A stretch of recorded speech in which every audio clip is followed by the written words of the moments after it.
Hey everybody, East Coast Reefer here.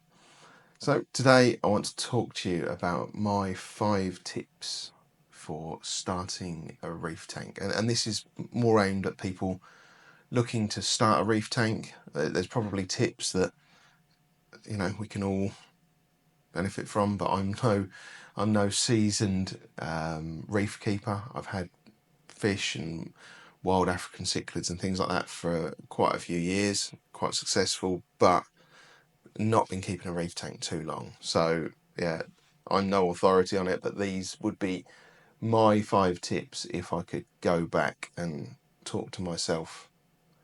Sounds a bit strange. If I could go back and tell myself these things, these would be my 5 tips. So number 5, you are feeding too much. And this is, you see the fish, and particularly when they're new, you want to interact with them maybe a little bit, and you feed them, put some food in, particularly dry food. If you can put frozen food in, it's a lot better, or live food, even better still. But yeah, you probably are feeding too much, and that will then lead to a build-up of phosphates, nitrates, algae, etc., etc. Number 4 is don't react too quickly. And while obviously not everything, if your tank's leaking, act immediately. Don't just think I'll have a look at it later.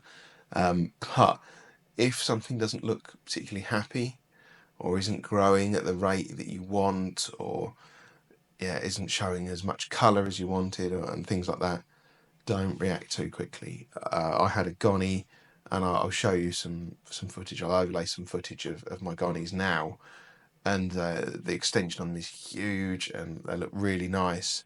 I've not really done anything different, but one of them in particular took 2 months to settle in, and it just looked like a rock, basically.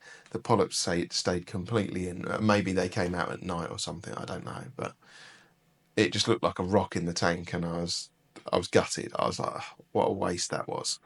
I even thought, in fact, I think, sorry, that first one was an alveopora.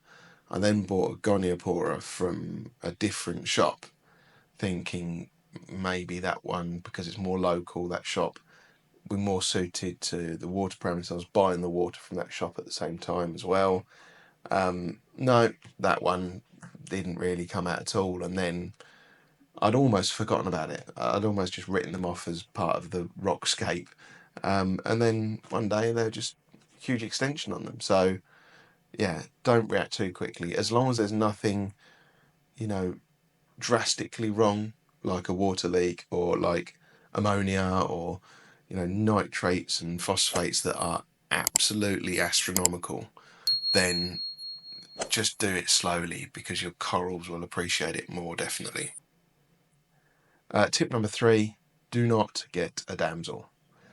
I think it was in one of my 5 fish regret video as well. But yeah, I was told, yeah, damsel, it'll be fine, it gets on with everything. And it was just a thug. It just ruled the whole tank, and it was just a nightmare. So avoid a damsel. Tip number two, maybe this will only apply to those people that haven't got their tank yet, but don't go too small. Said in another video that I bought the Fluval Evo 52 litre tank, and it was way too small. Trying to keep all of your water parameters within tolerances with such a small volume of water is really hard. When I moved to the Aqua One Mini 120, that was a much better sized tank, much more volume, had a proper sump with it as well, so there was that side of it as well to really kind of give you that additional water volume. The only thing I would say is don't get the Aqua One Mini 120, get something with like an emergency drain and the normal drain. So make sure you've got 2 drains.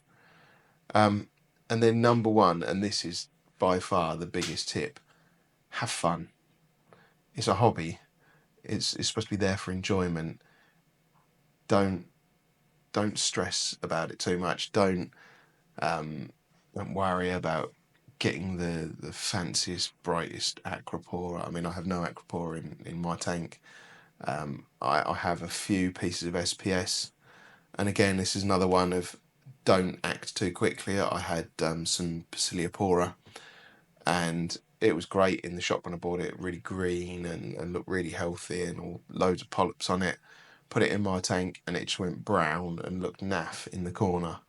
And it took me a long time of really slow incremental changes to get that where it needed to be and to get that coming out. The same with a bird's nest coral I've got as well. So just select stuff that's not going to be too stressful, that's not going to make you constantly check and be worrying about everything. Have fun, speak to some other hobbyists. You know, we're all reasonably friendly, I think.